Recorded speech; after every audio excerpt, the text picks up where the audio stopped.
On this spot on February 17, 1872, Fathers Jose Burgos, Mariano Gomez, Jacinto Zamora alleged complicity with the military crisis 20, 1870 by strangulation by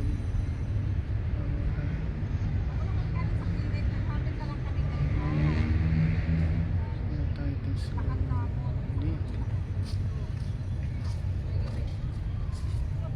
So on this hallowed spot on February 17,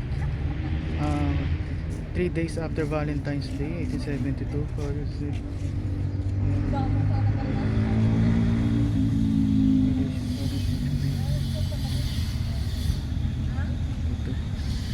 so hallowed tong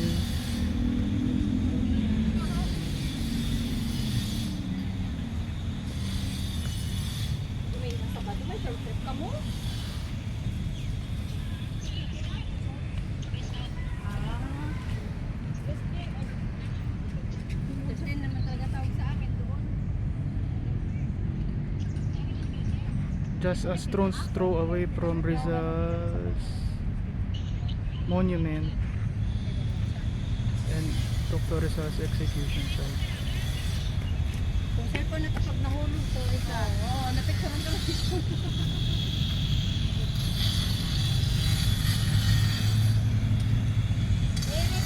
Ikutan natin. Ayun yung photo bomber.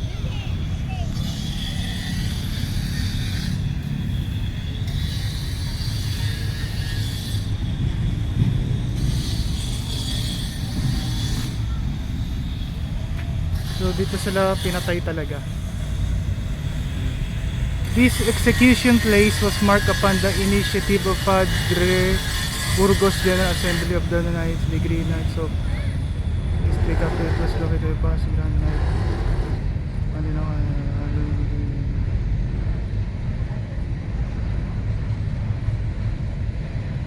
Supuestos cumplidos en motín militar de Cavite 20 enero 1870. Padre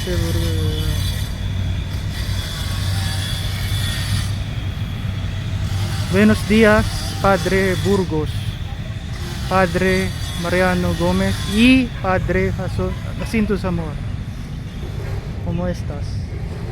Buenos días.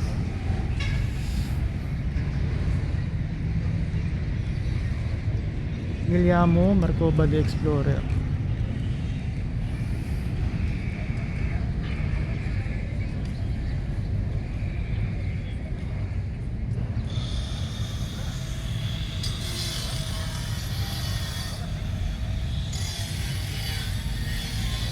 This is very hollow ground. Ang dami pinatay dito. Imagine part na to, ang dami pinatay dati. Mga political prisoners, mga Spanish government dito pinapatay. Tiyo, dito pinatay sila Gumbursa. Tapos dun yung monument ni Dr. Rizal. Tapos dun naman pinatay si Dr. Jose Rizal. Ayun o.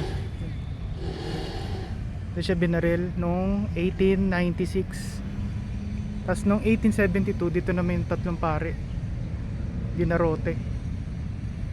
So imagine pag gabi, no, haunted tong lugar na to. Hindi nila alam. 13 martires dito rin pinatay. Dito yung binaril. Hindi nagkakamali.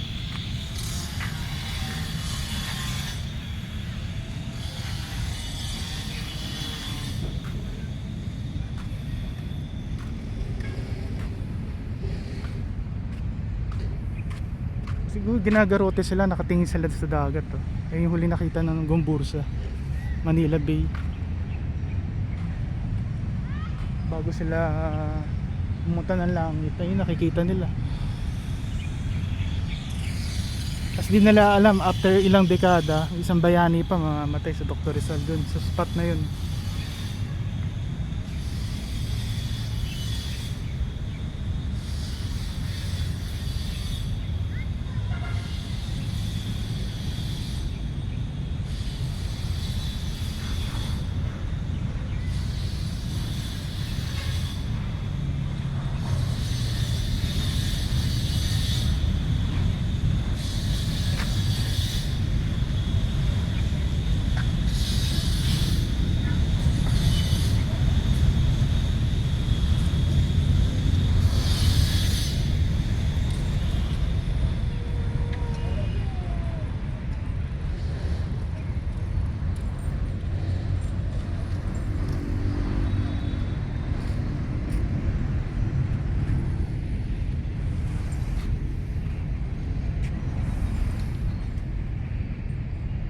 So noong 1945 naman, yung building na yun,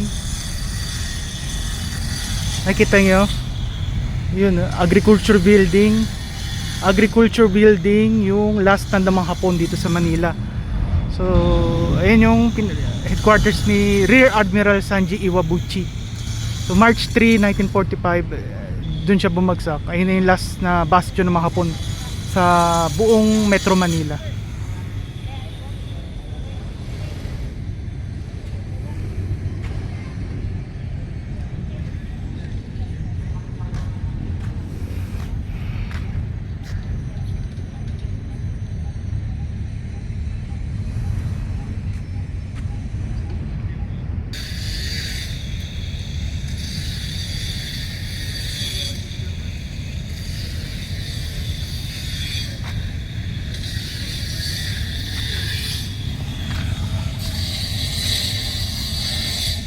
Again, ito yung garote nila Gumburza at this site.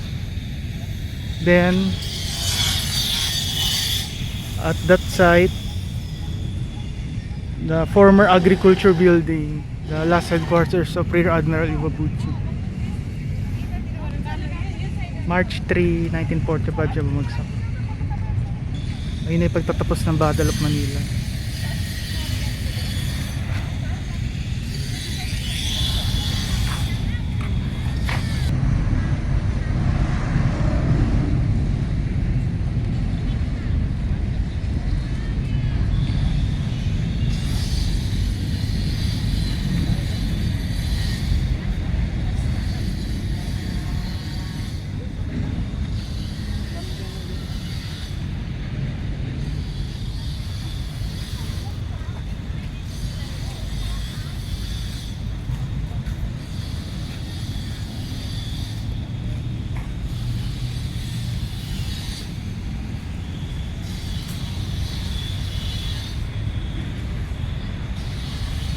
See. Look. So, ayun yung execution site ni Dr. Rizal. Doon siya binaril on December 30, 1896. February 17, 1872. Dito naman ginarote sila Gumburza. Then, March 3, 1945, yung building na yun, former agriculture building, headquarters ni Sanji Iwabuchi, bumaksak noong March 3, 1945. Ayun na yung pagtatapos ng Battle of Manila. So magkakakonekta yan. So madugo talaga dito yung lugar na to. Kala mo masaya, pero very creepy. Minsan nga parang malungkot pag naglalakad ka sa hapon pag konti tao. Mararamdaman mo yung bigat. Ayun, Dr. Rizal, Gumburza, Battle of Manila.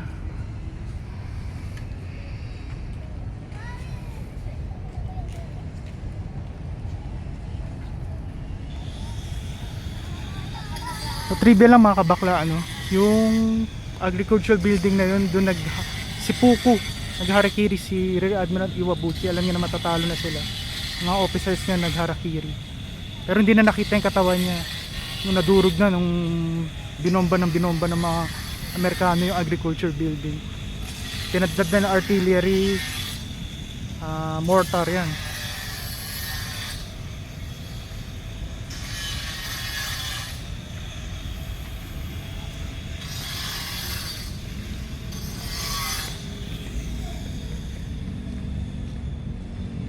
Ayan yung ginarotehan nila Gumburza.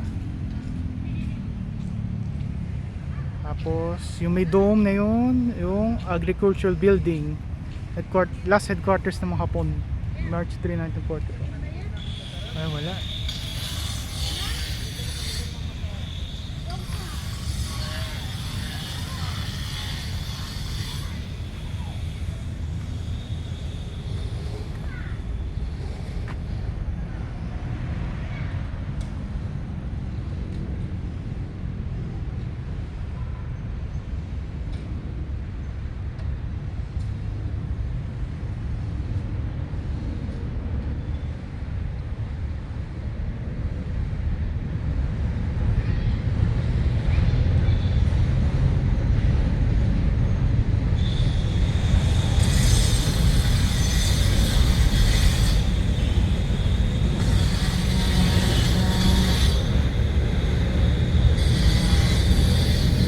ang daming multo dito. Ayun oh. Dr. Rizal, Gomburza, tapos sila Iwabuchi. Ayun oh. Yung dome na yun. March 3, 1945, last stand ng mga Hapon sa buong Manila. Former agriculture building yan. Tapos dyan, may picture din dito sa Rizal Monument. Ano yung mga Hapon, mga Marines, Japanese Marines, nagukay dito ng foxhole. So, may old picture na ano. Hindi ako marunong mag-edit sa akin, papakita ko sa ano eh. Hanapin nyo na lang, search nyo na, i-google nyo lang. Foxholes in Rizal Monument at Rizal Park. Ayan. Nagukay dyan yung mga Marines. Kasi yung mga Amerikano papunta na dito sa norte. Ayan. Sa side na yan, yung pinag-execution site ni Dr. Rizal. Nga pala, yung sa other side nan, may picture din, inano namang Hapon yung Tranvias sa Manila. Ginawa nilang tank barrier sa may pier sa bandang Manila Hotel. Ginawa nilang tank barrier yung mga Tranvias. Yan nasira yung mga Tranvias sa Manila. Wala no, after ng giyera.